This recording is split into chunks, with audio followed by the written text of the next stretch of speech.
बिहार के सभी साथियों को अनुसर का एक बार प्यार भरा नमस्कार। साथियों, बीपीएससी में बहुत सारे स्टूडेंट्स सेलेक्टेड हैं और वो एरोमा केमिस्ट्री क्लासेस के ही हैं। उसी अनुभव के आधार पर आपको ज़रूर बताना चाहूँगा कि क्या काम आप ज़रूर कर लें कि बीपीएससी में आपका सिलेक्शन फाइनल हो जाए। बीपीएससी में सिलेक्शन के लिए बहुत मेहनत की ज़रूरत नहीं है, लेकिन आपको एक सही मेहनत की ज़रूरत है और सही दिशा में मेहनत करने की ज़रूरत है।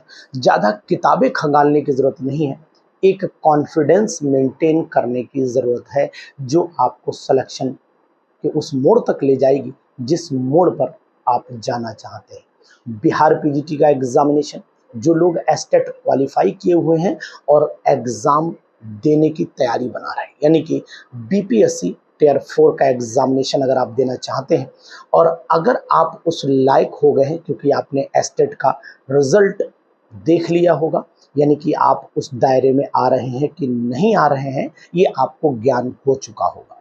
उसके आधार पर आपने डिसीजन भी लेना होगा कि हमें बीपीएससी 4 में पार्टिसिपेशन मिलेगा नहीं मिलेगा, पेपर देने को मिलेगा नहीं मिलेगा, सब कुछ आपके सामने आ चुका होगा।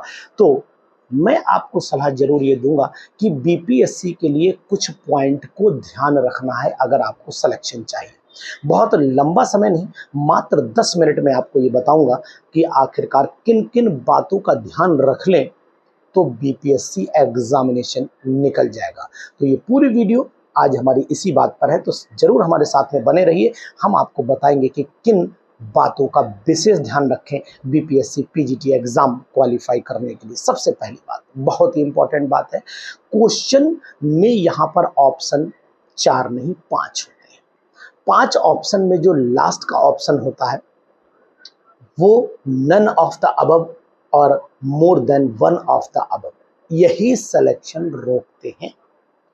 हमें कभी कभी ऐसा हो लगता है कि अगर ऑप्शन दिए हैं तो हम ऑप्शन सेलेक्ट कर लेते हैं, अगर मोर देन वन जहां हमने देखा हमारा दिमाग भटक जाता है और हम उस जगह पहुंच जाते हैं जहां हमें नहीं पहुंचना चाहिए। यानी क्वेश्चन की जो सोच है उस क्वेश्चन की सोच से परे हम लोग हो जाते हैं। क्वेश्चन पूछना कुछ और चाह रहा था, आंसर दिमाग में सही आ रहा था, लेकिन more than one of the above देखा तो दूसरा भी आंसर पड़ोस में ही भटकने लगा। अब उसने हमारे मन में ये विचार पैदा कर दिया कि ऐसा भी तो हो सकता है। जब आप क्वेश्चन को लिंक करना शुरू कर देते हो, दो बाइफर्केशन कर देते हो, तो उस समय फिर मोर देन वन का ऑप्शन आपको सही दिखाई देने लगता है और यही सबसे बड़ी गलती होती है। तो ऑप्शन मत देखिए। पॉइंट नंबर 2 जो बहुत इंपॉर्टेंट बात है, बीपीएससी में ऑप्शन मत देखिए, पहले क्वेश्चन को पढ़िए, उसका उत्तर मन में लाइए और देखिए क्या उत्तर वही आ रहा है। अगर आपसे पूछा जाए कि कार्बन की कितनी एलोट्रॉपिक फॉर्म हैं, तो पहले मन में तैयार कर लीजिए कि कार्बन की 5 एलोट्रॉपिक फॉर्म हैं। अब उन 5 एलोट्रॉपिक फॉर्म में से कोई पूछा गया है तो अपना जवाब दे दीजिए कि भाई मोर देन वन है, ऊपर 2 ऑलरेडी है। अगर पूछा गया नंबर ही दिया गया 3 2, तो फिर भाई फिक्स है कि नंबर तो अब एक ही ऑप्शन, उसमें तो मोर देन तो चलेगा ही नहीं। तो क्वेश्चन का डिसीजन लेना सीख लीजिए। तो मेरी बातों का ध्यान दीजिएगा, पहले तो 5 ऑप्शन को आप हटाइए, क्वेश्चन रीडिंग करिए और ऑप्शन मन में सटीक कर लीजिए। दूसरा कि अगर क्वेश्चन आपने सोचा है तो उस क्वेश्चन के बारे में कंफ्यूजन मन में क्रिएट मत करिए, अडिग रहिए अपने आंसर पर। ये बात बहुत ज़रूरी है क्योंकि यही बात सिलेक्शन के लिए जिम्मेदार हो जाती है। दूसरी बात यह है कि एनसीईआरटी को कायदे से पढ़ डालिए। एनसीईआरटी की एक एक लाइन, चाहे वो 11 की हो चाहे 12 की हो, दोनों की एनसीईआरटी केमिस्ट्री की सटीक ढंग से पढ़ डालिए। और दोनों की एनसीईआरटी में जो खास निर्णय लेना है वो ये लेना है कि पुराना वाला, नए सिलेबस से एनसीईआरटी नहीं पढ़नी है आपको, पुराने सिलेबस से। अगर पुराने सिलेबस से एनसीईआरटी पढ़ लेते हैं तो ये भी निश्चित हो जाता है कि बहुत सारे क्वेश्चन, मान के चलो कि 80 क्वेश्चन जो आ रहे थे वो 80 में से आप कम से कम 40 क्वेश्चन करने की हिम्मत आपके अंदर पैदा हो जाएगी, ये भी निश्चित है। और साथ ही साथ आपको प्रैक्टिस इस तरीके की करनी है जिस तरीके के ओल्ड ईयर के पेपर, अगर आप 5 साल के पेपर आपको मिल जाते हैं तो 5 ईयर के, ये नेक्स्ट, ये मेरे एक एक पॉइंट आप नोट करिए, सिलेक्शन आपका निश्चित होगा। 5 साल के पेपर बढ़िया करके रिवाइज कर लीजिए, रिमेनिंग 25% वहाँ से आपको मिल जाएगा। 65% आप अगर कर ले गए तो फिर 15% की तो तैयारी आपकी ऑटोमेटिक अपने आप भी हो रही होगी, तो आपका सिलेक्शन हो जाएगा। तो मैं तो साथियों यही कहना चाहूँगा कि बीपीएससी के लिए सबसे इम्पोर्टेंट है कि एनसीईआरटी का भजन किया जाए, और एनसीईआरटी के भजन के साथ साथ एनसीईआरटी के कुछ महत्वपूर्ण पॉइंट्स जो हर चैप्टर में दिए हैं उनको अंडरलाइन करके उनको बार बार रिपीट किया जाए, और उन्हीं से संबंधित बहुत सारे ट्रू फॉल्स, बहुत सारे रीजनिंग, बहुत सारे मल्टीपल चॉइस क्वेश्चन, न्यूमेरिकल पे बहुत विशेष ध्यान नहीं देना है। न्यूमेरिकल के अलावा जितने भी इम्पोर्टेंट पॉइंट्स हैं उन पर गहनता से सोच करके आपको डिसीजन लेकर के पॉइंट को एक अच्छी कॉपी पर नोट करते चले जाना है, और उन पॉइंट को एग्जामिनेशन तक बार बार रिवाइज करते रहना है। 5 साल के पुराने पेपर को बढ़िया ढंग से लगा लीजिए, और एस्टेट के भी पेपर 2-4 रिवाइज कर डालिए, आपको सिलेक्शन में मदद मिल जाएगी। और सिलेक्शन का खास बात ये भी होता है कि जो क्वेश्चन आपने सोच लिया उस पर कॉन्फिडेंस रखिए, उस पर आप अडिग रहिए। अगर आप अडिग रहेंगे तो फिर क्वेश्चन के गलत होने के चांस भी घटते चले जाएंगे। बीपीएससी बहुत टफ नहीं है, लेकिन हाँ टफ तब बन जाता है जब इसने 5 ऑप्शन लगा देता है, और 5 ऑप्शन में ही जब more than one of the above का ऑप्शन आप चूज कर लेते हैं, बस वहीं गड़बड़ हो जाता है, सिलेक्शन घटना शुरू हो जाता है। तो मैं तो आपको यही सलाह दूंगा कि आप इस ऑप्शन से नहीं घबराइए, अपने आप को अडिग कर लीजिए, अपने मन में दृढ़ निश्चय कर लीजिए कि नहीं, अब हमसे ये गलती नहीं होगी। हम जो आंसर यहाँ पर सोचे, जो हमारे सीपीयू में आंसर आ गया है, तो फिर आप जान लीजिए यही आंसर दाग आ जाएगा और यही आंसर सही होगा। इतना भरोसा करके आपको ये काम करना पड़ेगा, और तभी हमारा बिहार एग्जामिनेशन, बिहार पीजीटी में हमें सफलता मिल पाएगी।